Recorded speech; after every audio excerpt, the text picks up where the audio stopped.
in the fight against black, it's a plus. It's getting to be about that time. To announce another $10 million number, Ed? Right. Another $10 million prize is waiting to be claimed in just weeks. So look for our picture in your mail. And the millions of dollars you could win real soon. And unto Muffy and Lucky was born Blackie. And from Blackie issued forth Jerry and Teddy and Perry, whereafter Perry begat sugar and spice.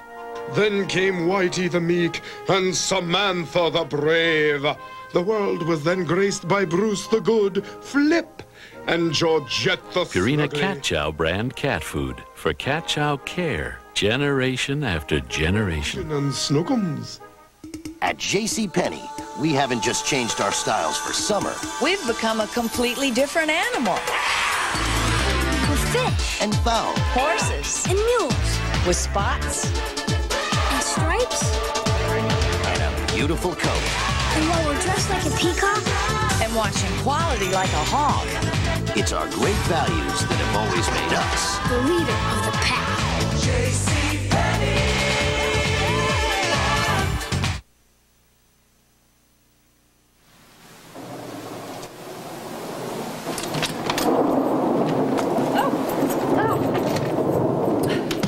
Royce? Graham? Huh. Go away, ghosts.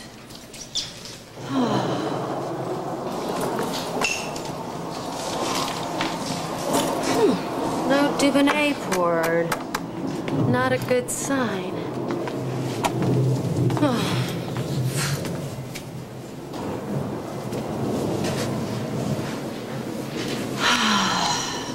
Okay. Just think about Italy.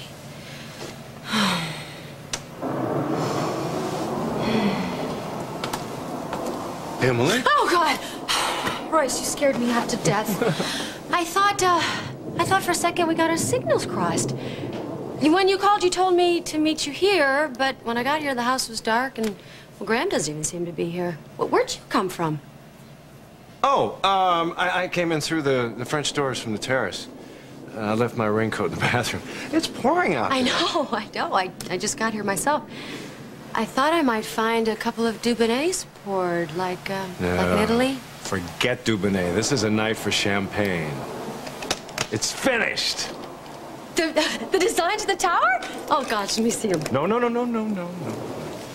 Last thing I want to do tonight is show you my fancy ductwork. Graham? There you are. I'm terribly sorry, sir. I realized that we were out of Dubonnet. Well, Sir. We've decided we want champagne. Do we have any of that chilled? Yes, of course, sir. I'll just go and get it. Oh, your jacket's ripped, Graham. In the seam there where the sleeve meets the shoulder. What? I must have, the service was terribly slow in the liquor store. So, I was reaching for the Dubonnet myself, and foolishly, it must have happened then. Look, I do beg your pardon, please. I'll just change. You shook him up. He prides himself on being sartorially correct at all times. Well, that's the dress you were wearing when I first saw you in Amalfi. You noticed. Impossible not to. Speaking of that perfect evening, I believe it started something like this.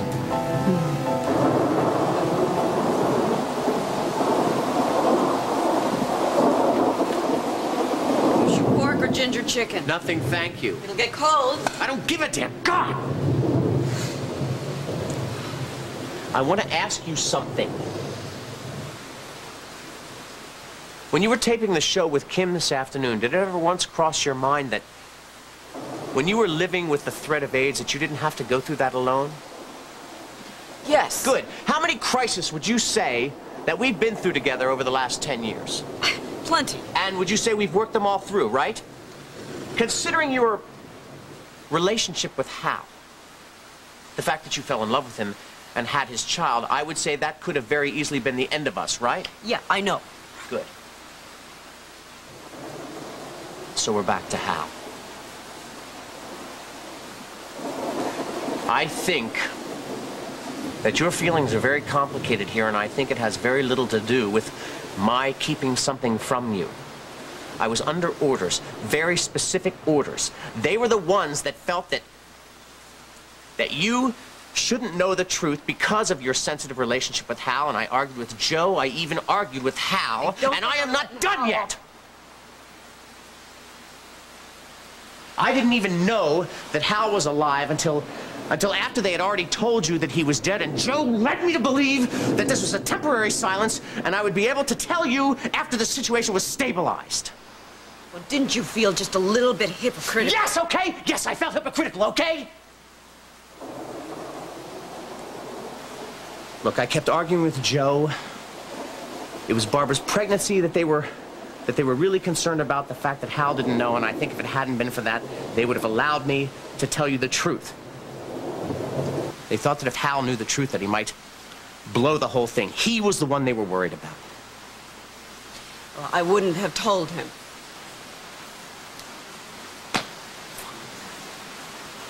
Do you remember the night that Adam thought that he saw Hal outside of his bedroom window? Well, it was Hal.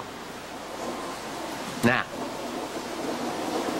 can you honestly tell me, if you had come face to face with him at that time, that you would not have told him about Barbara's pregnancy?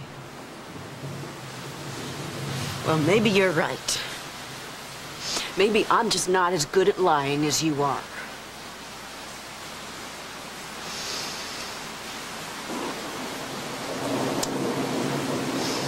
Well, maybe I just love you more than you realize then. Maybe I understood, maybe I knew what would happen to you if you had told Hal. And he would have endangered himself, Barbara or Jennifer, and they had wound up dead instead of Pete Cerrone. That wise guy that was killed outside of Barbara's? Yes. Hal took him out, didn't he? I don't know anything about that as fact. They kept me in the dark. I'm the district attorney. I would have had to follow through on that. Well, can I believe you, huh?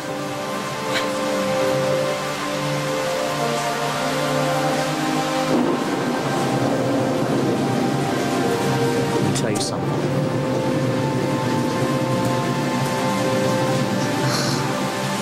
If anybody ever puts me in the position of having to lie to you again, I will quit. I will not do it. I love you more than I've ever loved in the world. You mean everything to me. I would kill for you. Okay, what else do you want me to say?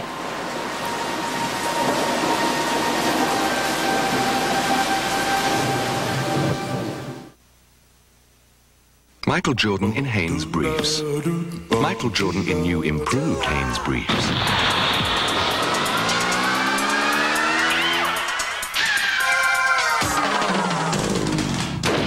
The new comfort of Hanes briefs. Better fit, better feel, better than ever. Just wait until we get our hands on you.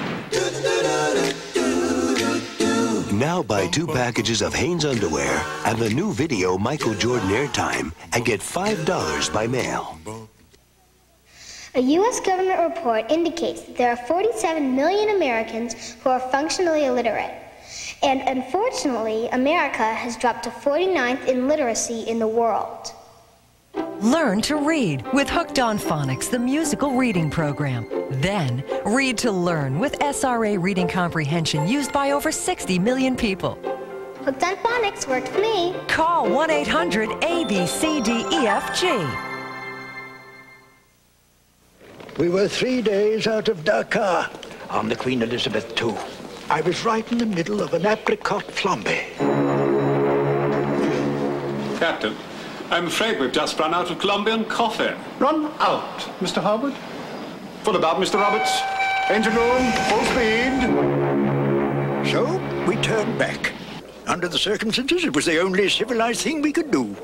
100% Colombian coffee, the richest coffee in the world. Duncan's calling home for the 100th time. Lamar's watching the baby. Oh, she must be developing quite a personality. Oh, yes, yes. Before I know it, she'll be in college. Lamar has managed to lull Bonnie to sleep by reading the entire advertising report from the Argus. Put me out.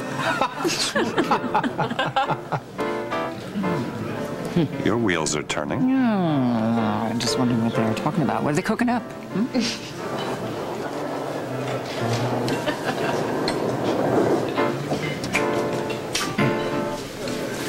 How about a dance for old time's sake? Okay. So, you probably don't remember what day it is. Yes, I do. It was a great wedding, even though it wasn't legal. Who knew the captain had to be aboard his own ship to make it official? We had fun, though, didn't we? Yeah, we had a great time. That's nice. Damien, it looked like you were having a pretty good powwow with old Kirk. Yes. Well, I promised a surprise to my wife tonight.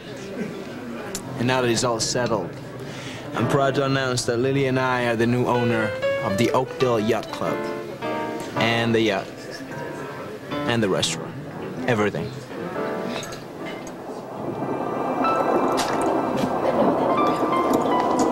Will there be anything else, then? No, thank you. A toast. Yes. To the completion of the designs for the Worldwide Tower. No. To the extraordinarily beautiful woman who has shown me that there's more to life than buildings and blueprints. Who set me free in ways that I'm only beginning to understand. And who, I hope, will always be a part of my life.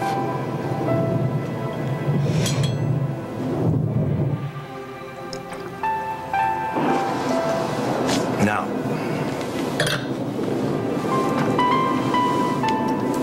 I'm a traditionalist.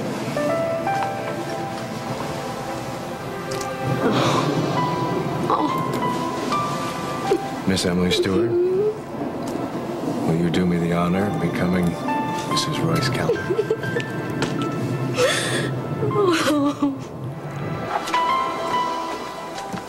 Neil, open the door! Neil, open the door! I'll break it down! Neil, open the...